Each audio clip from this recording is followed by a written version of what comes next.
Hey Teaheads, this is Don from Mayleaf. In this video, how to brew tea for lots of people. In this video, I'm going to be giving you my tips on how to bring tea to the party. If at any point in time you enjoy this video, then make sure you hit it with a like. And if you're not following us on all of our socials yet, then go click those buttons. We are coming up to the busy period in the party season. I'm speaking to you from December, just before the Christmas holiday period. And now is the time to plan how you are going to bring tea to the party, because there is nothing more frustrating for any self-respecting tea head than trying to bring your passion and enthusiasm of tea to the masses, and yet it falls down flat because you can't brew the tea properly and people can't experience the true majesty of true tea. I've done videos before on how to bring tea cocktails to a party. I'll put a link in the description below so you can make some concoctions that can wow your guests. I've also done a video on how you can make people fall in love with tea. I'll put a link in the description below too. So you've already been armed, but this video is all about how you can bring pure tea to the party, how you can really express your love of tea and try to spread the word onwards so that people get into true tea. So I'm going to be giving you a few tips. I'll start with my favorite, and then we'll go down to my third least favorite, but still doable method. Are you ready? Let's go. Number one is go full Gongfu. For those of you in the know, Gongfu style brewing is the way to really express the artistry, beauty, and flavor of true tea. It is the best way to brew most teas. If you don't know anything about Gongfu brewing, I'll put a link in the description below so that you can find out more. So this is my favorite tip. This is the one that I would recommend, is just bring the true Gongfu experience to the party. Don't try to dilute it. Don't try to adapt. Just bring it to the party and you will be amazed at how you draw people in and give them the full experience. So what I have here is my Gongfu story, our Gongfu travel set, if you like. And these are still available for Christmas. If you are watching at the time of this video release, then you can certainly pick one up for the holiday season, but hurry. So what I mean is bring out all of the paraphernalia. Let's really express the beauty of Gongfu brewing. Bring out your teaware. Got a Yuzamashi here, so I can brew some Japanese teas. I've got a Gongdao Bei and a Gaiwan here, so I can brew up in a Gaiwan. Let's see, I've got a Chenshui pot as well here. So you can see out of this little bag of tricks here, I can pull out loads and loads of great teaware. And important, try to bring as many cups as you can. You can see I've got lots of cups here, right? Because what you're gonna do is you are literally gonna sit, install yourself, hopefully have a kettle plugged in nearby, find a nice space. You don't need that much space, something like this. Get comfortable, maybe arrange a few seats around you and just start to drink tea for yourself. And I promise you, it is a promise, you will start to get people coming to you. They will kind of sit, have some tea, they'll go and mingle, they'll come back to you, you're gonna draw a crowd, and before you know it, you are gonna be having Gongfu style tea with lots and lots of people. All you need to do is have some hot water on hand so you can disinfect cups easily. Maybe see if you can get yourself a little bowl or bucket to pour away some water so you don't have to move too much. And bam, you have instantly got a proper Gongfu session. You can bring your pu'er teas, you can bring any tea you like. You've got your whole pouch here. There's even more teas in here that you can bring.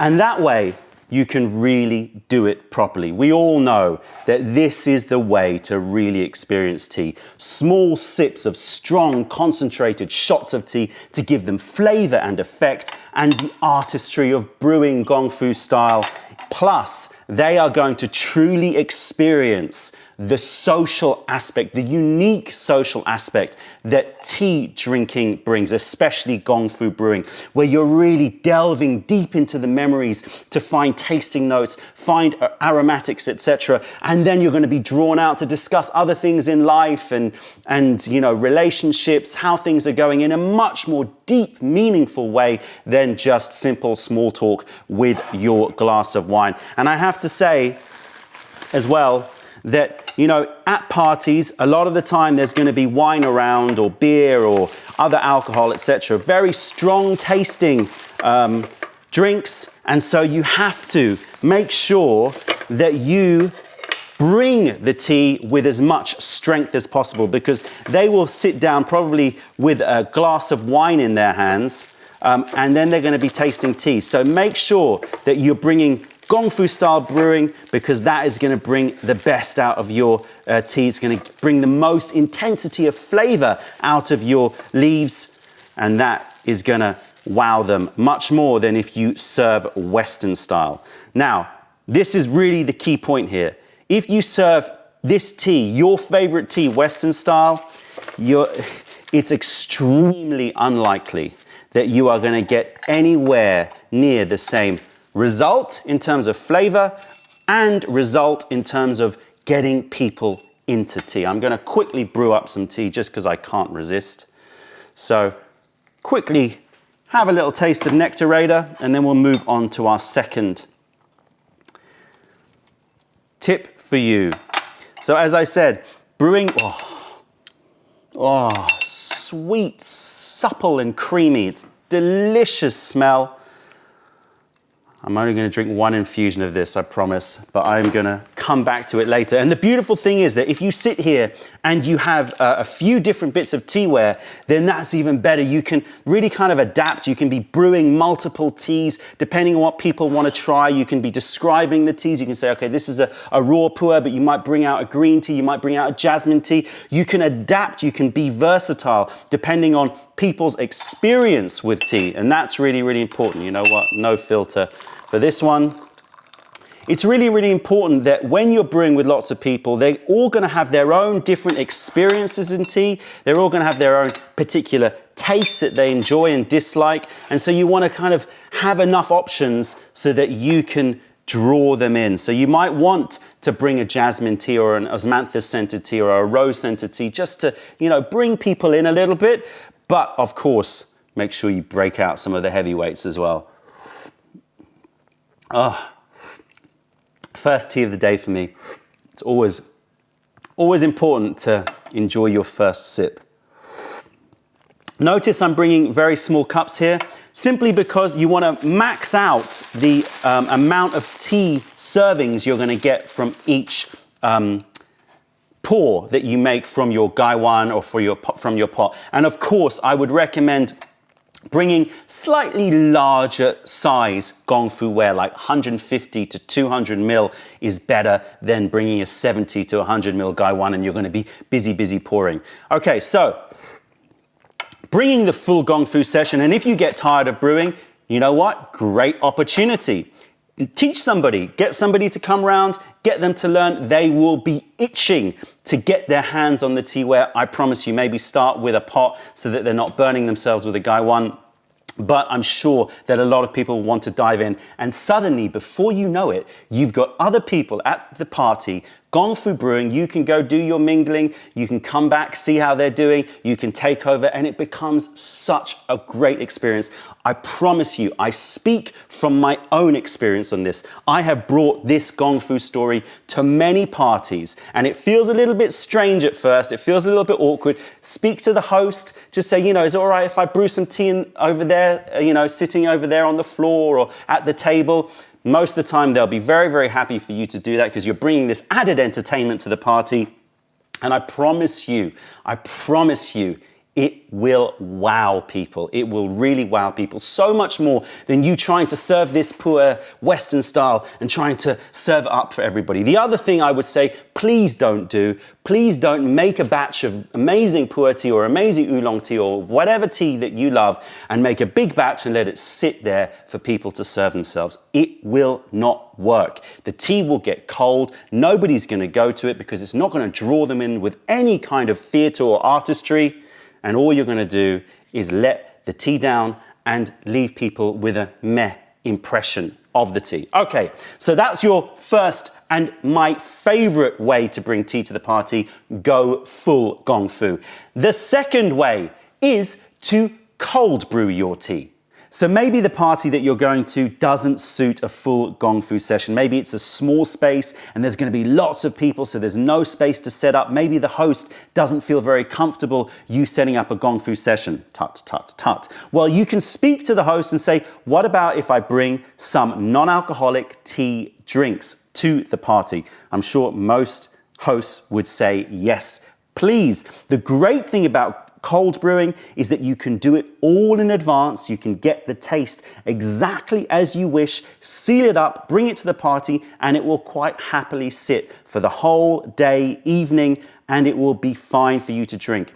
These teas will not start to oxidize too much until about 10, 12 hours after you start opening it up and pouring. So don't worry about that. They really will last a long time. And many restaurants are starting to cotton onto this idea and they are starting to serve cold brewed teas. The reason is not simply because you can prepare it in advance, not simply because it lasts, but also the format is very different from tea. Now you can start to place tea within the whole network of other drinks available, wine, beer, etc. You can also serve these really well with food because of the fact that a lot of people, especially in the West, think of drinks with food as having to be cold drinks. It's very rare that you have hot drinks served with food unless you go to a Chinese restaurant and then suddenly it's okay, right?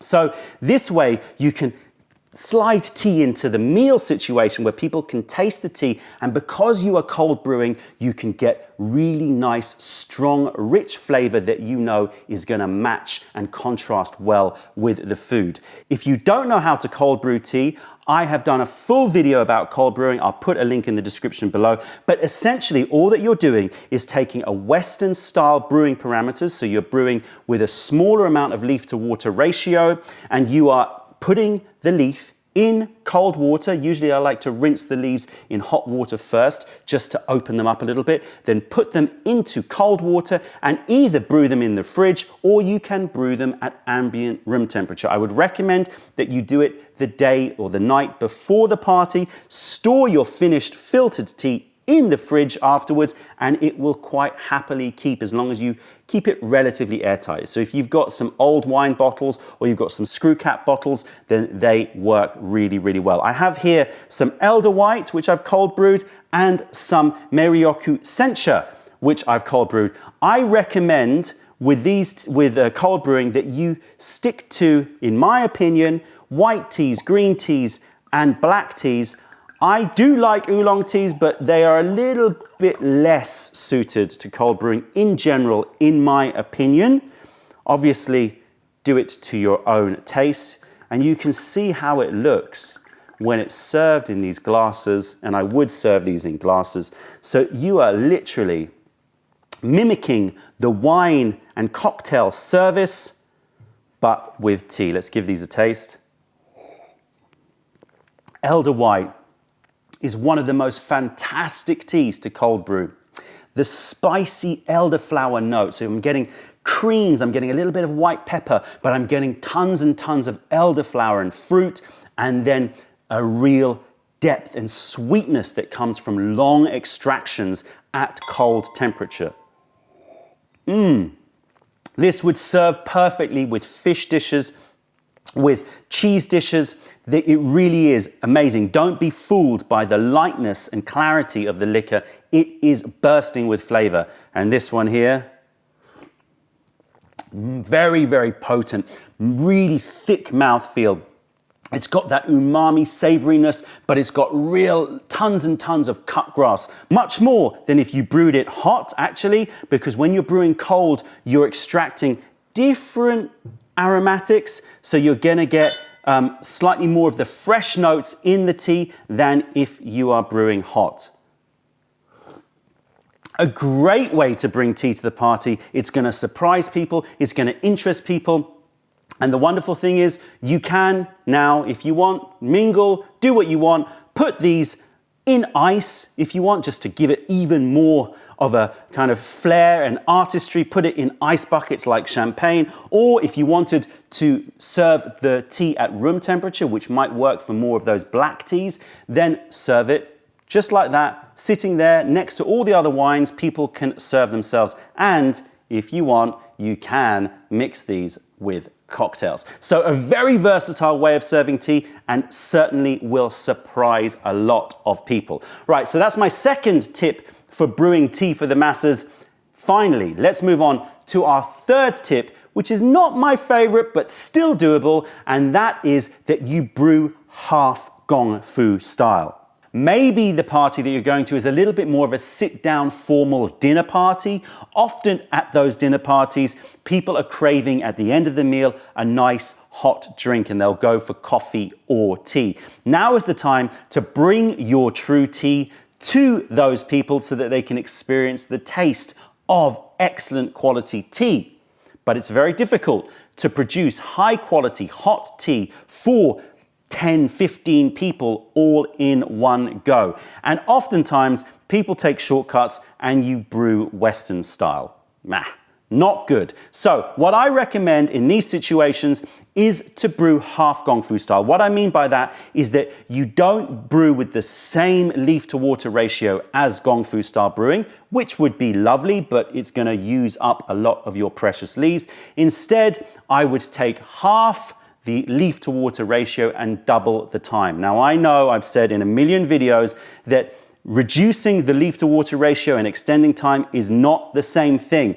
And that is true. I stand by that statement. So oftentimes what I'll do is I'll take a full Gongfu serving in a gaiwan and I will brew multiple infusions, right? So I'll brew one and I'll brew another and I brew another until this pot gets filled up. It's not ideal, of course, but it's better. However, that usually means that you're sitting around doing a lot of brewing and it might not suit the situation. So instead, take a teapot like this.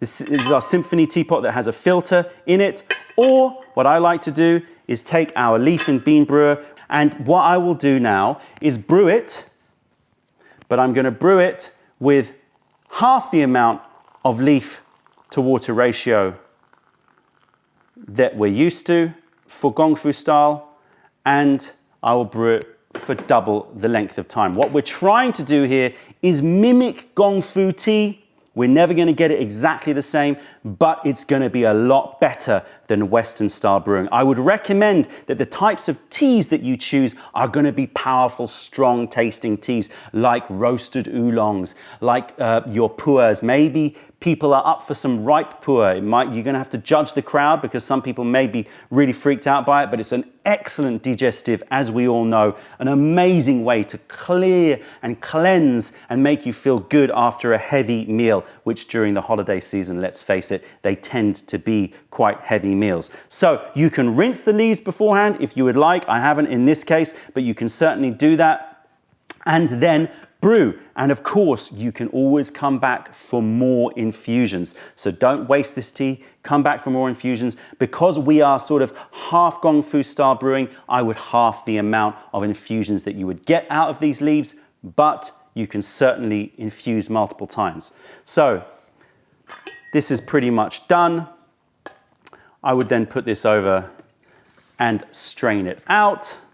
As I said, you can do this in the filter and pull the filter out, but I prefer to use something like this because the filters, there's a lot of water not touching the leaves and the leaves don't get enough space to move around. I prefer this leaf and bean brewer because it's a sort of just a one large vessel. It's like a giant gaiwan, if you like. Okay, so you can see that I've made up about half a liter of tea here, which will serve a fair few people if you serve it properly. And this is really important as well.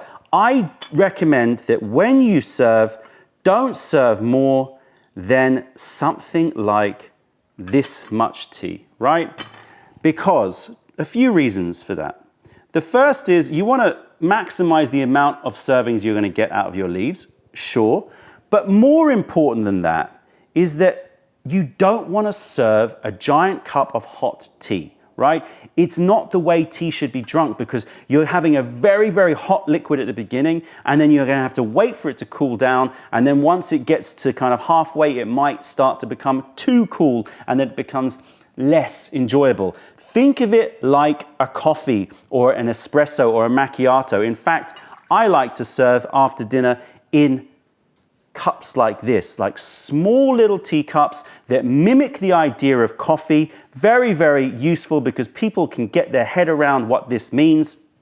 And if they ask, just tell them that this is the way that tea should be drunk, to improve the stability of the temperature, which means that they can taste stronger, more concentrated shots of tea, just like an espresso or a macchiato, etc. So if you are going to be serving hot tea for lots and lots of people, brew half Gongfu style, serve in still small measures of less than 200 milliliters of tea, and you will have a much better result. So from this, you could probably get about 4 or 5 servings. So if I brewed that twice, I could be serving 10 people quite happily and go back for more infusions. I'm having a gorgeous midnight sun here.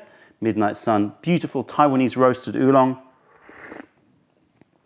Full of those roasty, toasty notes, but also because it's a Jinshuan cultivar, it has that creamy, luxurious finish. A perfect way to end the meal.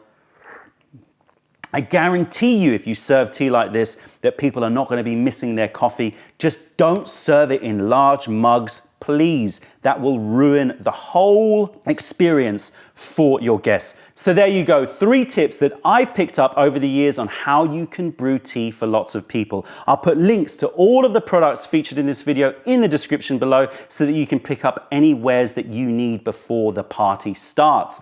And of course, I'll put links to all of the videos that I've talked about so that you can learn more about the different brewing techniques. I commend each and every one of you true tea ambassadors out there. Get out there, spread the word, and wow people with the artistry, aesthetics, aromatics, taste, and effects of true tea. That's it, tea heads. If you made it to the end of this video, then make sure you hit it with a like. Follow us on all of our socials so that you don't miss out on any news and videos from Mayleaf HQ. If you're ever in London, then come visit us in Camden to say hi and taste our wares. If you have any questions, comments, or video ideas, then please fire them over.